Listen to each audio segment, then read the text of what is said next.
Hello दोस्तों।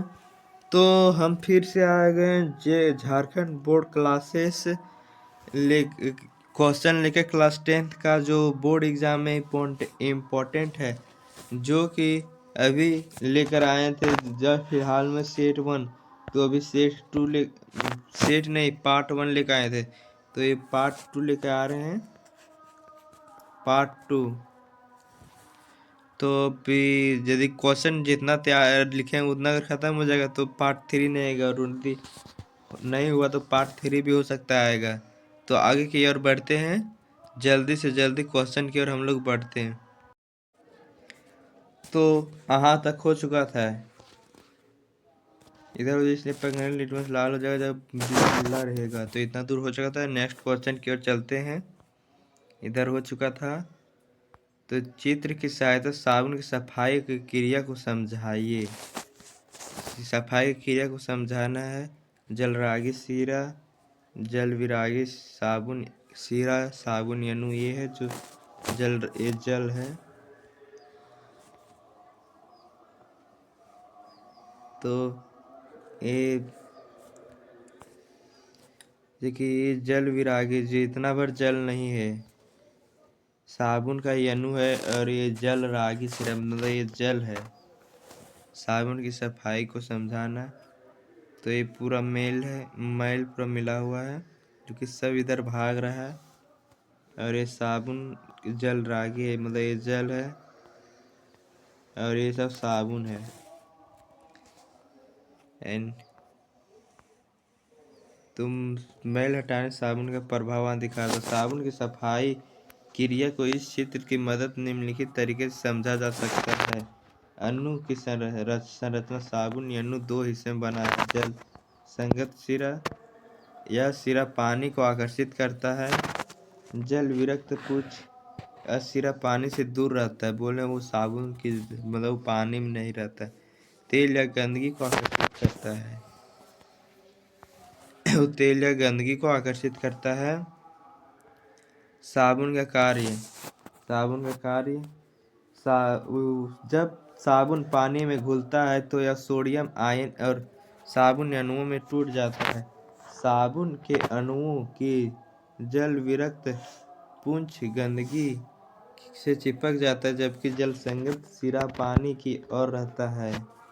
तीसरा, myself का निर्माण। तो ये 5 नंबर का पूछा सकता है, 4 नंबर का, तो इसको पढ़ लो।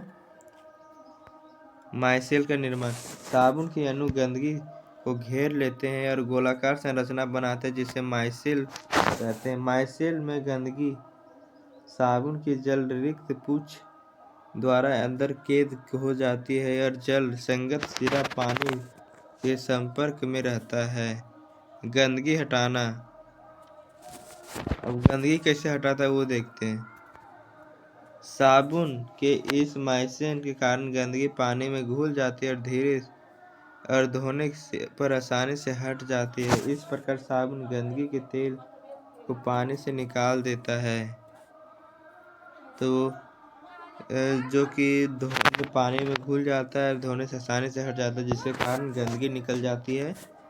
तो ये क्वेश्चन कंप्लीट हो चुका है, 4 नंबर का आएगा। नेक्स्ट क्वेश्चन, मेंडल का प्रयोग कैसे पता चलता है कि लक्षण स्वतंत्र रूप से विरासत में मिलते हैं। ये पूछा जाएगा 2 और 3 नंबर का। मेंडल के प्रयोग में F1 पीढ़ी के सभी पौधे लंबे थे, तथा पुनः जब F1 पीढ़ी को 2 पौधों को संयंत्र किया गया तब पीढ़ी 2 F2 पीढ़ी के पौधे के लंबे तब बोने थे। लंबे तब बोने के अनुपात 3:1 था। कोई भी पौधा बीच का ऊंचाई का नहीं था, अर्थात लंबे बोनेपन के लक्षण स्वतंत्र रूप से वंशानुगत होते हैं। तो पता चल गया कैसे होता है लंबा बोना। नेक्स्ट क्वेश्चन की ओर, 10 ओम 15 ओम और 20 ओम के 3 प्रतिरोधक और एक परिपथ में श्रेणी क्रम में जुड़े हुए हैं। यदि 15 ओम प्रतिरोधक के प्रभाव गिरावट 3 वोल्ट है तो परिपथ की धारा को 100 ओम प्रतिरोधक में विभव गिरावट ज्ञात कीजिए। इसमें गिरावट ज्ञात करना है। समाधान: कुल प्रतिरोध की गणना। श्रृंखला परिपथ में कुल प्रतिरोध R टोटल सभी प्रतिरोधकों के योग है। R total equal to R1 plus R2 plus R3 होगा।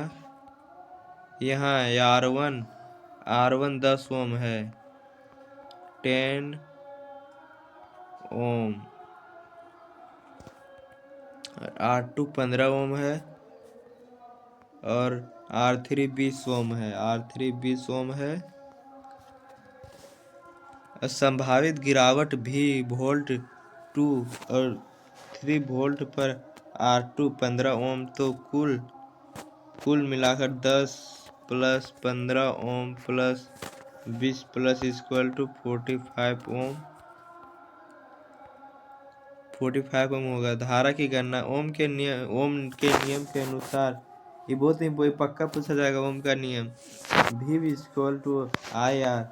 यहाँ V2 बराबर 3 वोल्ट और R2 बराबर 15 ओम दिया गया है, तो धारा A की गणना करेंगे।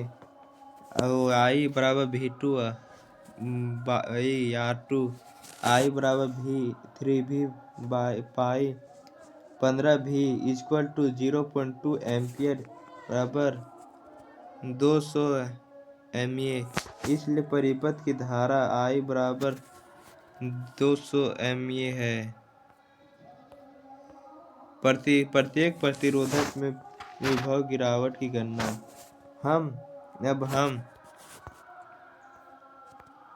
अब हम 10 और 20 के प्रतिरोधक में पर विभव की गिरावट की गणना करेंगे ओम के नियम का उपयोग करते हुए। V बराबर IR। R1 बराबर 10 ओम प्रतिरोधक पर गिरावट V1 I into R1 equal to 0.2 ampere into 10 ohm बराबर 2 वोल्ट। R3 20 ओम प्रतिरोधक पर विभव गिरावट V3 I into R3 0.2 ampere into 20 ohm equal to 4 volt होगा। 4 वोल्ट का 5 नंबर का क्वेश्चन आएगा पक्का। सिर्फ नंबर चेंज रहेगा लेकिन क्वेश्चन नहीं रहेगा। समीकरण की जांच: कुल संभावित गिरावट का कुल योग L का कुल योग V1 plus V2 plus V3 2 volt plus 3 volt plus 4 volt equal to 9 volt होगा। 9 वोल्ट। अब ये लास्ट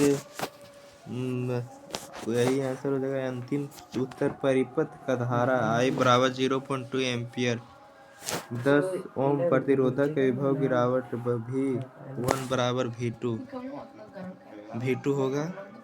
तो ये 5 नंबर का क्वेश्चन आएगा। इसको सिर्फ नंबर चेंज हो रह सकता है लेकिन क्वेश्चन नहीं रहेगा। तो इसको एक बार नहीं तो 2 बार देख लो। 2-3 क्वेश्चन और होगा तो टाइम हो जाएगा। तो एक समान चुंबकीय क्षेत्र में रखे धारावाही चालक द्वारा अनुभव किए गए बल की दिशा निर्धारित करने के लिए प्रयुक्त नियम की नग विवरण तथा उदाहरण सहित व्याख्या कीजिए। व्याख्या करने बोल रहा है।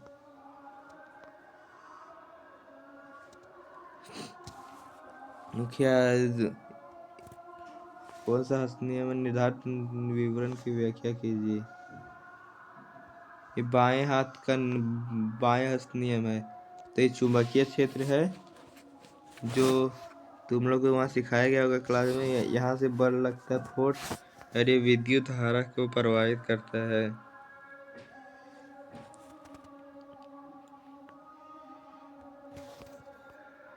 इस नियम के अनुसार जब हम अपने बाएं हाथ की तर्जनी, मध्यमा और अंगूठे को इस प्रकार फैलाते हैं कि तीनों एक दूसरे के परस्पर लंबवत हो, तब यदि तर्जनी चुंबकीय क्षेत्र की दिशा और मध्यमा चालक में प्रवाहित विद्युत धारा की दिशा की ओर संकेत करती हो तो अंगूठा चालक की गति दिशा अथवा चालक पर आरोपित बल की दिशा के संकेत करेगा। विद्युत मोटर, विद्युत जनित ध्वनि विसारक यंत्र, माइक्रोफोन तथा विद्युत मापक यंत्र कुछ ऐसी युक्तियां हैं जिसमें विद्युत धारावाही चालक चुंबकीय क्षेत्रों का उपयोग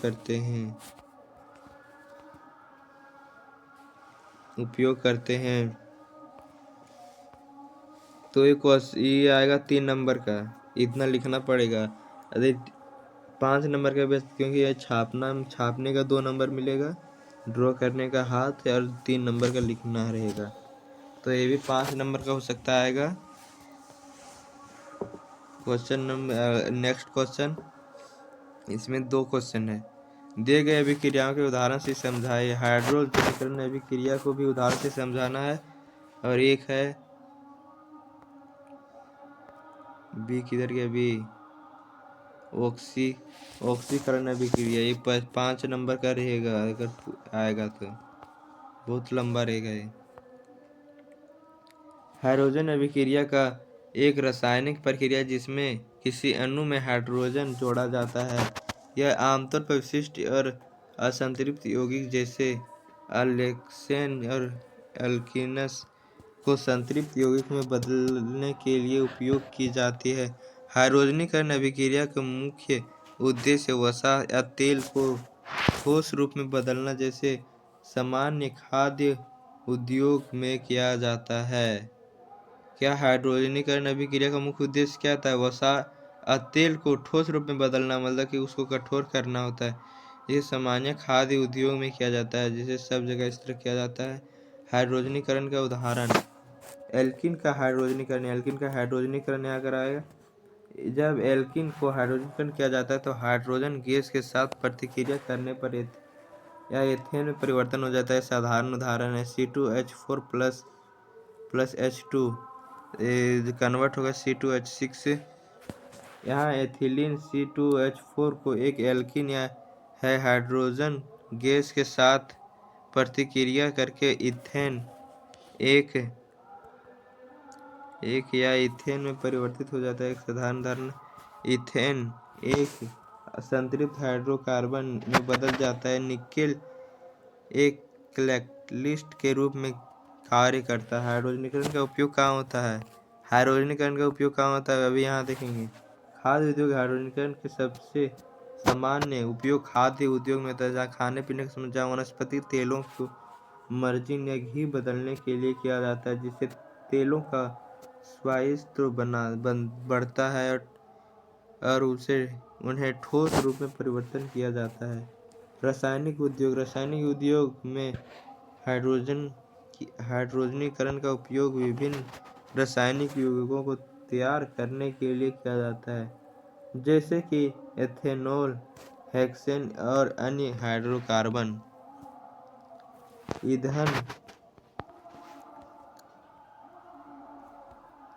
ईंधन उपयोग, हाइड्रोजनीकरण का उपयोग पेट्रोलियम को प्राप्त अवशिष्टों साफ करने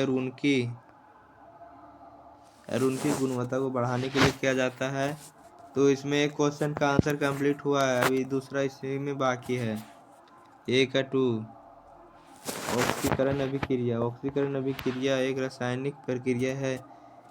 किसी पदार्थ को ऑक्सीजन मिलती है, फिर वह अन्य पदार्थ से इलेक्ट्रॉन खोता है। इसे सरल शब्दों में कहा जा सकता है कि ऑक्सीकरण का मतलब होता है किसी पदार्थ के ऑक्सीजन से संयोजन करना और उनकी ऑक्सीकरण अवस्था में वृद्धि करना।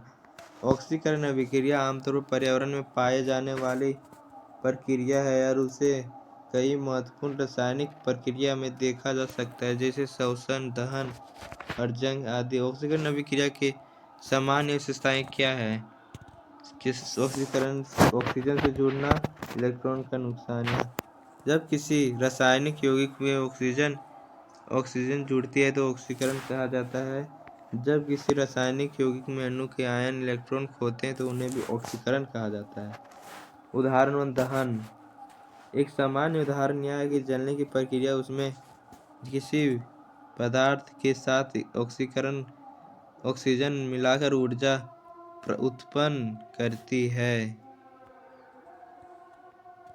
एक मीथेन का दहन है, CH4+2H2 दहन होकर C2+2H2O में बदल जाता है। इसमें मीथेन CH4 के कार्बन के साथ ऑक्सीजन जुड़कर कार्बन डाइऑक्साइड उत्पन्न कर रहा है। इसमें ऑक्सीकरण हो रहा है। मीथेन के कार्बन परमाणु में इलेक्ट्रॉन खो दिए जाते हैं और ऑक्सीकरण की अवस्था बढ़ जाती है।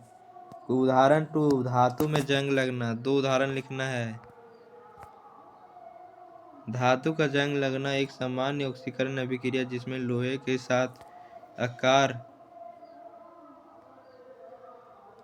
के साथ ऑक्सीजन और पानी मिलकर लोहे को ऑक्साइड में इनका निर्माण करते हैं। उदाहरण, लोहे में जंग लगना। इस प्रक्रिया में लोहे के अणु ऑक्सीकरण करते हैं और लोहे का ऑक्साइड बनता है। यहाँ लोहे के अणु इलेक्ट्रॉन खोए और उसमें ऑक्सीजन की अवस्था बढ़ती है। यह प्रक्रिया तो 2 उदाहरण बताते हैं। अब प्रक्रिया लोहे के अणु ऑक्सीकरण अवस्था बढ़ती है। तो फिर यहाँ बी का ये और क्वेश्चन है, इसमें इसी मतलब ये भी करके देता वहाँ क्वेश्चन, उसी तरह हम भी यहाँ बनाए हैं ताकि तुम लोग को वहाँ प्रॉब्लम ना हो। तो अभी यहीं तक रखते हैं, फिर नेक्स्ट क्वेश्चन लेकर आएंगे। इसको क्वेश्चन को लिख देते हैं, अगला वीडियो में इसको बताएंगे। तो चैनल को सब्सक्राइब करें। और यहाँ हमारे यहाँ यज्ञ हो रहा है, महायज्ञ, जिसके कारण इसमें बहुत सारा साउंड भी आ रहा होगा भजन का, जो कि अभी भी हो रहा है। यहाँ दिन भर होता रहता है, सुबह से लेकर शाम तक डेली अभी चलेगा जब तक तुम लोग का एग्ज़ाम ख़त्म नहीं होता है। तो हम चाहते हैं कि तुम लोग टॉप करो। तो ठीक है, तो फिर मिलते हैं अगले वीडियो में। तो ज़्यादा लॉन्ग रहेगा तो तुम लोग को मन भी नहीं लगेगा। तो अब फिर मिलते हैं अगले वीडियो में हम, तब हमको फॉलो करो, हमको सब्सक्राइब करो और हमको सपोर्ट बनाए रखो हम पर।